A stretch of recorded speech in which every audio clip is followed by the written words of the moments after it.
Les États-Unis, c'est l'un des pays le plus grand producteur d'armes, je crois. Et en même temps, ils ont donné cette liberté-là, sans savoir qu'il y a toujours le danger, parce que celui qui porte l'arme a tendance à l'utiliser.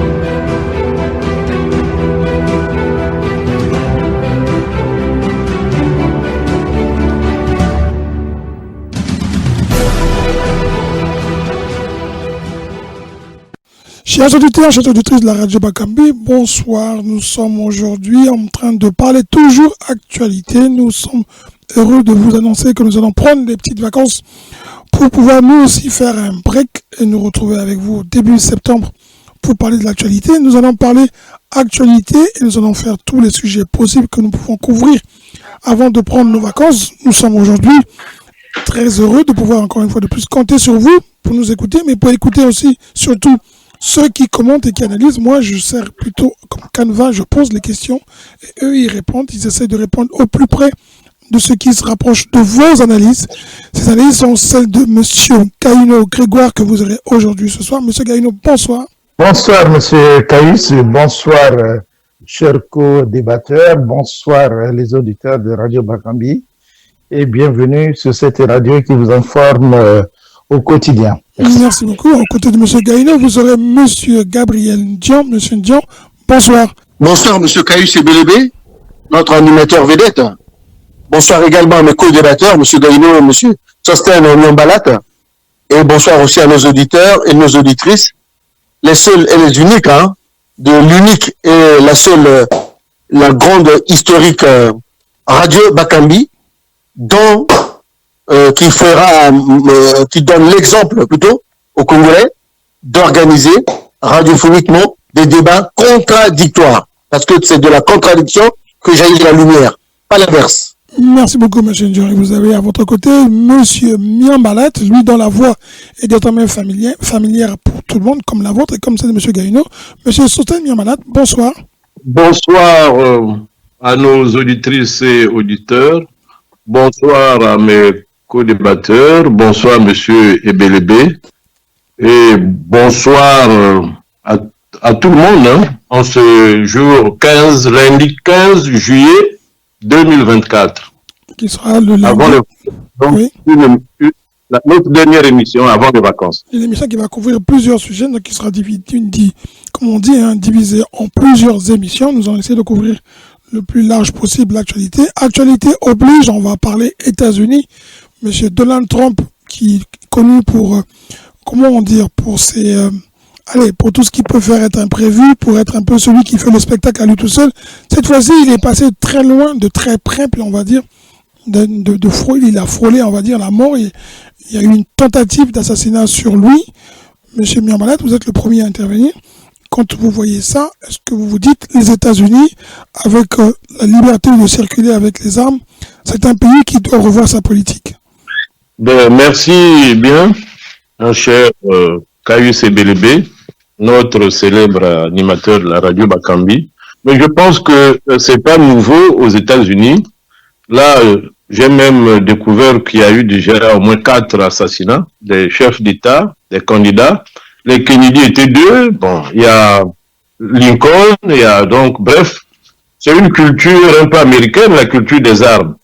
Puisqu'on a au moins un Américain sur 5, non, même tous les Américains, ils sont près de plus de 300 millions, 350 millions, mais il doit avoir aussi au moins 350 millions d'armes. Donc, c'est leur culture, mais il faudrait peut-être légiférer ça. C'est ce qu'ils disent, leur amendement, leur article 2, là. Mais les Américains sont opposés à ça. Ben, voilà les conséquences. Mais pour Trump, à quelque chose, malheur est bon. Donc là, il n'a pas été touché, sauf un peu l'oreille. Donc, c'est une façon, il a déjà 30% de la victoire, vu cet incident-là. Comme on l'a raté, le héros, et puis je crois que c'est une porte ouverte directement vers la Maison Blanche. Mais déjà, c'est triste de voir qu'on peut tirer sur un homme qui est en campagne présidentielle dans un pays démocratique, donneur de leçons autour du globe terrestre.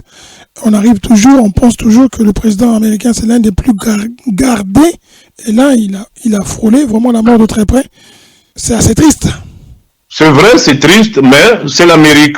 L'Amérique, c'est le rêve américain, il y a tout. Il y a du bon, il y a du mauvais, et les armes là-bas, ça se vend, c'est légal, comme des bouts de pain, et puis chaque seconde, on tue quelqu'un aux États-Unis. Donc, c'est bien que le monsieur n'est pas mort, il est, comme lui-même il a dit, c'est Dieu. C'est Dieu qui l'a sauvé, il avait la couverture divine. Mais sinon, ça n'étonne pas les Américains, puisqu'il y a déjà eu 4 présidents et bien d'autres. Donc, Dieu merci qu'il l'a protégé parce qu'il sait que c'est lui le futur président. Biden est déjà disqualifié. On verra. Monsieur Ndiaye, Voilà. triste de voir qu'un président américain, un candidat ex-président, se fasse tirer. Et triste de voir que les États-Unis, comme dit monsieur Sosthène Miambalat, la culture des armes fait partie de leur société. Et non seulement triste, hein, mais également, comment dirais-je, désarmé. Hein. D'abord, dans un premier temps, je vais condamner avec la plus ferme énergie cette tentative d'assassinat. Pour condamner ça sous toutes ses formes. Le débat politique reste un débat d'idées. Le débat politique ne peut pas se transformer en une violence physique. Non, peut-être verbale, c'est encore tolérable, mais pas physique. Donc, je condamne d'abord ça et que à l'avenir, ça ne se répète plus. Ça, c'est de un. Mais de deux, comme l'a dit Sosthène, hein, les États-Unis d'Amérique s'est reconnu comme étant l'un des peuples qui a une culture de l'utilisation des armes. Le deuxième amendement de la Constitution américaine autorise à chaque citoyen américain le droit de se défendre. Par conséquent, le droit d'acheter une arme ou même des armes. Il y a des gens qui n'ont pas une seule arme pour se défendre. Ils ont plusieurs armes pour se défendre. Donc ça, c'est vraiment condamnable. Mais par ailleurs, une deuxième leçon à ça, Dieu merci, le bon Dieu qui a le droit de vie, le droit de mort sur chaque être humain, a fait en sorte que la balle du temps est passée à côté juste de l'oreille, a effleuré l'oreille. 2 morts, lui-même l'assassin, il a été tué sur place sur les Secret Force, voilà. Et puis un autre spectateur, hélas, qui a pris une balle perdue. Bon, bref, donc voilà dans un premier temps. Dans un deuxième temps, je me dis, ça permet également au peuple américain, ça permet également aux autorités politiques et judiciaires américaines de réfléchir quand même sur ce deuxième amendement, de réfléchir quand même sur la détention des armes. Est-ce que c'est toujours bien de laisser en l'état la détention des armes? Est-ce qu'on ne peut pas améliorer cet article-là? Est-ce qu'on ne peut pas limiter le nombre et la qualité ou la nature des armes à vendre? Bien, je veux dire qu'il faut mener une réflexion là-dessus pour qu'on ne puisse pas retrouver encore des cas comme ça. Hier, c'était la famille qui l'a dit, Sosthène l'a dit, 4 anciens présidents qui sont déjà morts. Il ne faut pas qu'il y ait le 5e. Maintenant, vis-à-vis du monde entier, les gens se rendent compte que l'Amérique qui donne des leçons aux gens, eh bien, peut être aussi victime elle-même, lui-même plutôt, peut être aussi victime de tentative d'assassinat. La preuve est là devant nous. Donc, il ne faut pas dire que nous sommes la meilleure démocratie du monde, il ne faut pas dire que nous sommes le meilleur système démocratique du monde. Non, tout système démocratique, toute forme de démocratie reste perfectible, puisque c'est pratiqué par des êtres humains. Voilà, je chute. Merci beaucoup, Monsieur Gaïno. Les États-Unis, c'est un exemple d'un modèle de démocratie. Et là, l'assassinat, la tentative d'assassinat contre le président, l'ancien président et peut-être futur, comme dit M. Miambalat et M. Ndiaye, remet un peu en cause cette culture. Est-ce qu'on peut arriver un jour à comprendre, ou est-ce qu'eux-mêmes arriveront à comprendre qu'un jour il faudrait qu'on puisse légiférer de nouveau sur qui peut ne pas avoir les armes? Merci de m'accorder la parole, mais pour une fois, je vais un peu aller contre la conclusion de M. Dion, parce que la démocratie n'a rien à voir par rapport à tout ce que l'on peut subir, à savoir les intentions des uns et des autres. Ce jeune-là qui a tiré sur Trump, c'est un jeune de 20 ans qui n'a pas été mandaté ni par un groupe, c'est tout simplement une réaction épidermique qu'il a eue Et le voilà, il prend l'arme. Maintenant, quand on parle un peu de la circulation des armes, oui, mais juste, les États-Unis, c'est l'un des pays le plus grand producteur d'armes, je crois. Et en même temps, ils ont donné cette liberté-là, sans savoir qu'il y a toujours le danger, parce que celui qui porte l'arme a tendance à l'utiliser. On a vu ça dans les écoles, aux États-Unis. On a vu des tueries, des assassinats partout. Mais ils n'ont jamais pris une mesure parce que le lobby de ceux qui fabriquent ces armes-là est très fort. Donc, ils ne peuvent pas prendre des mesures pour pouvoir supprimer la vente de ces armes à tout le monde. Et aujourd'hui, on vit ce qu'on vit. Et donc, ça n'étonne personne. Mais là aussi, il faut parler qu'il a eu quand même un peu de faillite au niveau de sa sécurité. Parce que ce journal, il est monté sur le toit. Or, un président, un candidat qui vient tenir son meeting, forcément, il y a les services de sécurité qui sont en alerte. Mais comment on a laissé le temps à ce jeune-là de monter sur le toit, de se positionner pour pouvoir tirer. Vous voyez? Donc, en gros, moi, je dirais pas beaucoup, je dis tout simplement que les États-Unis récoltent ce qu'ils veulent semer parce qu'ils ne veulent pas interdire les armes, ils ne veulent rien interdire. Bon, il faut s'attendre à ce que les gens qui en veulent à des responsables puissent, à un moment donné, les utiliser. Là, je vois, il y a Joe Biden qui a demandé la protection de Robert Kennedy, le neveu de Kennedy qui est candidat. Il demande même la protection de tous les candidats. C'est bien beau. Mais vous savez, on peut toujours les protéger, mais il y a des failles. Là, il y a plutôt une mesure qui est à prendre, c'est de limiter carrément le port des armes. Voilà. Mais ils n'arriveront pas là. Voilà. Merci beaucoup. Dernier sujet, c'est celui un peu. Oui. Je vais quand même dire quelque chose en une minute. Vous monsieur. Sur la déclaration, le point de vue de M. Gaïno. Tu as pris la parole, M. Ndion. Ah, excusez-moi. Allez-y, Sostel. Oui, moi je voulais dire une petite chose concernant la démocratie. Parce que ce n'est pas la démocratie qui est en cause. Le jeune qui a tiré sur l'ex-président n'a pas encore fait l'expérience démocratique.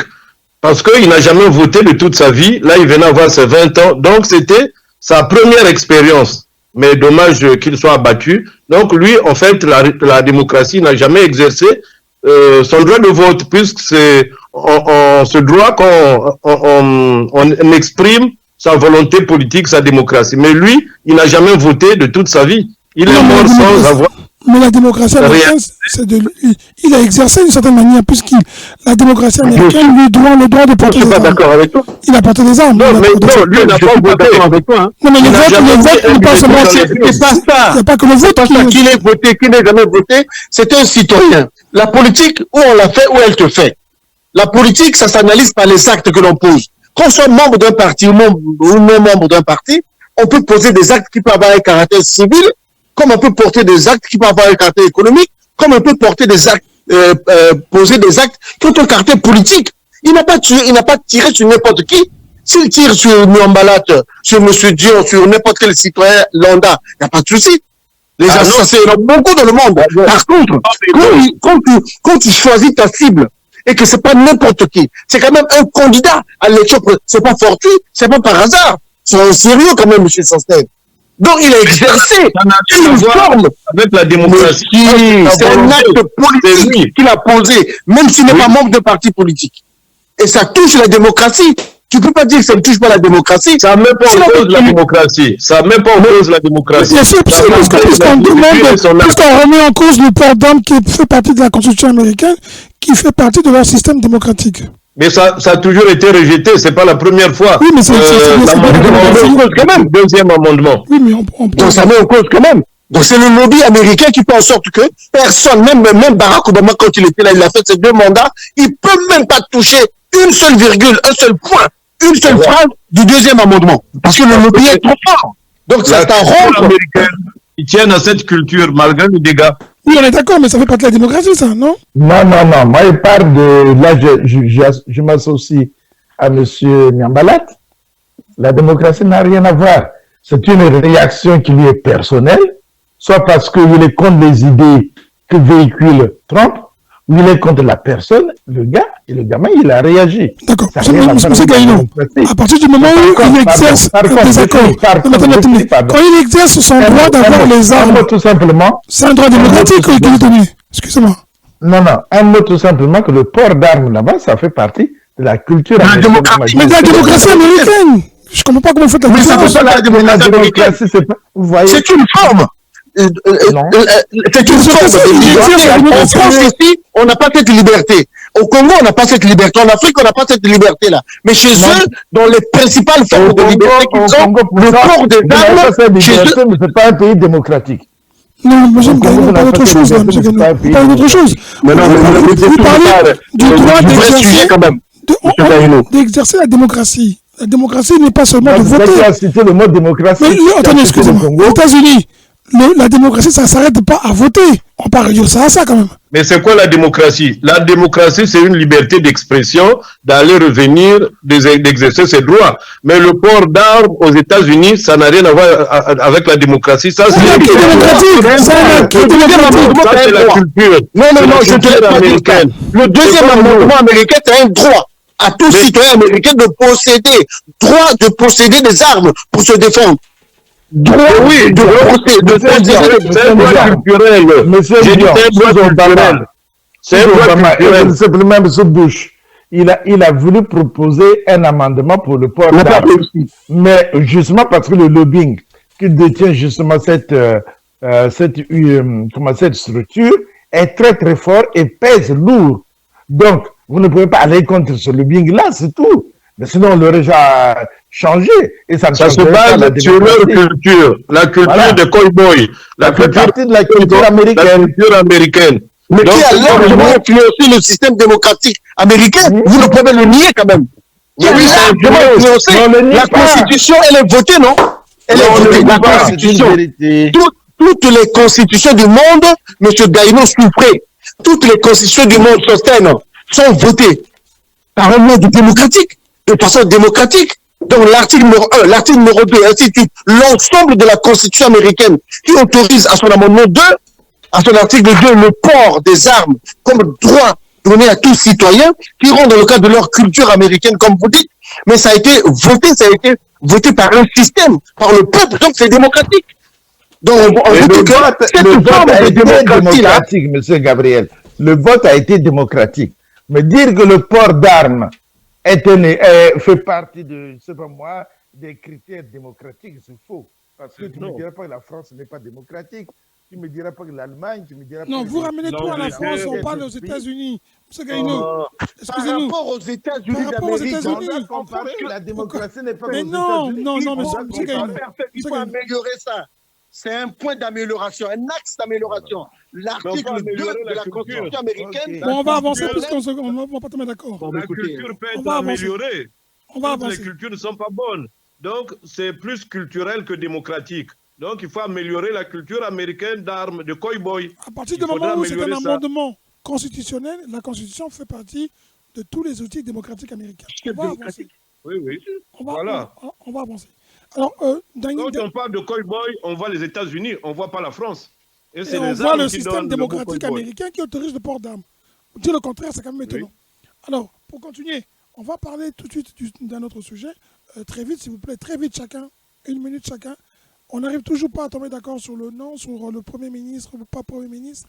La gauche se bat. Il apparaît 2 blocs au sein du Front populaire qui ne s'entendent pas du tout. Les partis socialistes et les insoumis.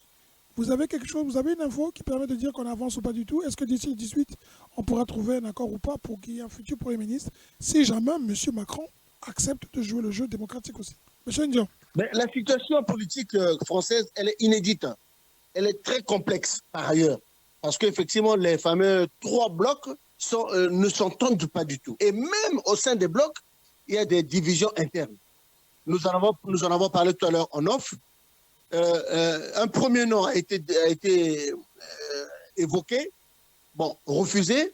Là, au moment où nous parlons, nous tenons cette émission, il y a un deuxième nom qui passe, qui est proposé là, M. Tobiana, qui est proposé, mais dans cette proposition, il n'y a que sur les 4 partis qui forment le bloc extrême gauche là, le bloc de gauche, vous parlez bien, il n'y a que le PS qui est d'accord avec la candidature de M. Tobiana, il y a le Parti communiste qui est d'accord, il y a les écolos qui sont d'accord. Par contre, la LFI, c'est ça, hein, la France insoumise, n'est pas d'accord. Là, au moment où nous parlons, là, il y a une proposition qui est faite. Déjà, nous sommes dans un seul bloc. C'est pour dire que nous ne sommes pas sortis de l'auberge. Parler du 18, je pense que c'est très tôt. Et je pense qu'on va vers une situation à la Belge. Hein, parce que les Belges, comme nous le savons tous, sont déjà arrivés à 6 mois, sont arrivés à 1 an sans gouvernement. Le gouvernement qui est déchu, qui a perdu les élections, continue à assurer les affaires courantes. Et comme les Belges disent, la Belgique n'est pas morte, hein, mais je précise quand même, la Belgique, c'est pas la France. Donc là, c'est une expérience inédite que nous sommes en train de vivre en France, où les élections législatives ont eu lieu, le parti majoritaire présidentiel a perdu et ça tergiverse. Voilà. Moi, je m'arrête là pour l'instant. C'est compliqué. Merci. Monsieur Gaïno, pas d'accord. On ne sait pas qui va gouverner. On ne sait pas qui sera proposé. Ça va faire bientôt, si je m'abuse, 1 semaine. Il y a un pari qui a été pris par monsieur Sosthène Niambala. Ça sera 2 semaines et ça sera après le chaos à gauche. Monsieur Gaïno. Oui, allô? Oui, vous m'entendez? Oui, je disais que au risque de reprendre les phrases de M. Ndion, sur lesquelles je m'inscris à juste titre, parce que c'est une situation inédite qui va durer et on est vraiment dans l'incertitude totale. On ne sait pas où on va, comment on va se sortir de cette situation créée par M. Macron qui a dissous l'Assemblée de façon irréfléchie. Et là, voilà, la France est bloquée pendant, ça va durer parce que il n'y a pas un bloc qui a gagné l'élection. Et donc, on peut pas prendre quelqu'un de la société civile nommé là, il va appliquer quel programme? Vous voyez, donc ce sera difficile, les négociations, les lois, voter des projets. Je vois pas là, nous sommes devant une situation inédite. La France va rester bloquée pendant très longtemps et on verra la suite, quoi. Bon, écoutez, moi, je dirais tout simplement aux auditeurs, il faut patienter et puis on verra là où ça nous conduit. D'accord. Monsieur Niambala, vous êtes, dit-on, en train de prophétiser un échec cuisant pour la gauche et les blocs de gauche qui vont s'effondrer comme un château de cartes. Vous êtes toujours sur votre lancée? Vous pensez qu'il n'y aura pas d'accord? Mais il y aura un accord, mais c'est des accords difficiles, puisque ce sont des alliances de circonstances. C'est comme l'alliance de la carpe et du lapin. Donc, chasser, comme on dit, le naturel vient au galop. Ils sont bloqués dans leur position politique, dans leur machine politique. Si bien que chacun veut bouffer le pion à l'autre. C'est ce qui fait qu'il ne peut pas avancer, puisque c'est un attelage mal fait. Ils ont fait ça à la hâte. En 1 semaine, ils ont créé un front tout juste pour aller aux élections. Mais maintenant, là, pour partager le gâteau, l'éléphant est mort. Chacun veut prendre les bonnes parts. Il y en a qui veulent la trompe, il y en a qui veulent les pattes, il y en a qui va prendre le dos. Donc, personne n'en veut. Mais moi, je pense qu'on aurait un peu l'issue après l'installation du père Chouard de l'Assemblée. Et après, on pourra voir la fumée blanche. Mais tant que je crois que c'est une bonne chose. La bonne chose, c'est l'Assemblée installée. C'est ceux-là qui vont déterminer quel Premier ministre ils vont accepter. Une fois l'Assemblée mise en place, les alliances peuvent maintenant se faire clairement. Donc, ils peuvent travailler en sourdine, dire non, nous on propose un tel, pourquoi pas un tel, bon, nous on va voter. Mais là, on ne connaît même pas qui sera le président de l'Assemblée. Et bon, ça sera difficile. Si c'est Wauquiez, par exemple, mais Wauquiez ne va jamais voter pour la gauche. Mais c'est peut-être un modéré, un macroniste, tout ça là, bon, on pourra peut-être négocier avec lui. Donc, ça dépendra de l'Assemblée. Après le 18, on pourra essayer de voir un peu la lumière au bout du tunnel. D'accord. Alors, pour terminer, vous êtes là, je vous pose une question. Avez-vous suivi l'actualité où on annonce que le président Volodymyr Zelensky, pour ne pas dire Poutine, serait d'accord de s'asseoir sur la même table avec M. Poutine pour pouvoir enfin commencer à parler paix, même si M. Zelensky pose des conditions au préalable. C'est bien, c'est déjà une bonne chose, mais moi, le problème, c'est qu'il le fait tardivement. La main tendue, il aurait pu la saisir depuis, mais il s'est occupé des Occidentaux qui lui disaient qu'il pouvait gagner la guerre, que Poutine était fou, Poutine était faible, il n'avait plus de munitions, mais tout ça, c'était du pipeau. Il a compris qu'il a perdu plein des hommes, le pays est détruit. Bon, il est temps de faire la paix parce que tôt ou tard, il faudrait faire la paix. La guerre ne dure jamais éternellement, mais dommage qu'il y a eu trop de morts pour rien. pour revenir à la case de départ. Il devrait le faire depuis, mais il sera comptable de tous ces dégâts-là. Voilà, il a été trompé par... Pour ajouter un peu sur ce que vient de dire mon co-débatteur Sosten, je pense que c'est pas un idiot, hein. Monsieur Zelensky, là, il est en train de voir aussi. Il revient des États-Unis, hein, où il a assisté le 75e anniversaire, c'est ça, hein, de la naissance, de la mise en place de l'OTAN. Et il a fait ses demandes, bien sûr, qu'il veut maintenant des armes, il veut des avions, il veut des trucs pour pouvoir, du temps, protéger toutes les installations stratégiques de l'Ukraine, toutes les installations industrielles, les installations énergétiques. Bon, donc, bref. Et ils sont que Donald Trump risque de gagner, peut Tout à fait. gagner. Et si Donald Trump gagne, on sait que Donald Trump s'entend très bien avec M. Vladimir Poutine. Donc, toutes les aides financières qui ont été actées par l'ancien Congrès, l'ancien Parlement, oui, le Congrès, vont être arrêtées pur et simplement. Donc, il n'y aura pas de financement. Or, nous savons que l'Ukraine, c'est le seul pays au monde qui finance la guerre par des aides financières extérieures. Ils n'ont pas d'argent. Alors donc, je suis d'accord avec mon co-débatteur Sosten. S'il avait eu cette idée depuis longtemps, on aurait fait beaucoup d'économies, et en termes de vie humaine, et en termes de vie et matériellement parlant. Mais, à quelque chose, malheur est bon, mais mieux vaut tard que jamais, comme on dit, accepter, et vont s'asseoir sur une même table pour qu'on puisse parler paix, au lieu de continuer à parler de guerre. D'accord. Merci beaucoup. M. Gagnon, votre commentaire. M. Gagnon, vous avez coupé le micro. Oui, je vais couper le micro. Je dis, j'appuie l'argument qui consiste à dire que les changements attendus aux États-Unis ont pu influencer la décision de M. Zelensky. Parce que tout ce qu'il faisait, il pensait que les États-Unis allaient continuer à financer, l'Europe continue à financer. Aujourd'hui, la situation en Europe est chaotique. On voit beaucoup l'aile droite de l'extrême droite gagner les élections un peu partout dans beaucoup de pays européens. Et ça va changer aussi la donne. Et ensuite, si aux États-Unis, c'est Trump qui gagne, forcément, ça changera totalement la donne. Donc, je crois que c'est au vu de tous ces éléments-là que M. Zelensky a changé sa position. Mais tant mieux. Et puis, il y a un autre élément que mes co-débatteurs n'ont pas dit, c'est aussi la fuite des jeunes. Aujourd'hui, en Ukraine, il y a eu beaucoup de jeunes qui fuient la guerre, qui ne veulent pas aller combattre. Donc, tout ça aussi, il y a un manque de gens à recruter pour aller faire la guerre, alors que la Russie en recrute encore énormément. Bon, l'économie russe continue toujours à prospérer, puisque la Russie continue à collaborer avec l'Inde, avec d'autres pays. M. Gagnon, vous êtes très loin de votre micro, on vous entend très mal. Ah, écoutez, peut-être parce que j'ai changé un peu de position. Là, c'est mieux? Ah, c'est bon, là, c'est bon. Voilà, donc je disais que le fait que la Russie a une économie qui contrairement à ce que pensaient les pays de l'OTAN, que la Russie allait, comment dirais-je, plonger parce qu'on a fait on a, comment dire ça, ils ont bloqué tout, mais au contraire, l'économie russe aujourd'hui n'est pas en panne et il continue à recruter, il a des gens, il a de l'armement, il continue. Donc, voilà, la peur, c'est que pour Zelensky, avec ce qu'il attend des États-Unis, avec les changements aussi qu'il peut attendre en Europe, parce qu'aujourd'hui, c'est vrai que l'échec des rassemblements nationaux ici en France, ce n'est que partie remise. Donc, tout cela, ça fait peur et il était temps qu'ils comprennent que persister dans l'Europe, c'est une faute. Et donc, il est temps qu'ils négocient. Je pense qu'il a raison. Voilà. D'accord. Merci beaucoup.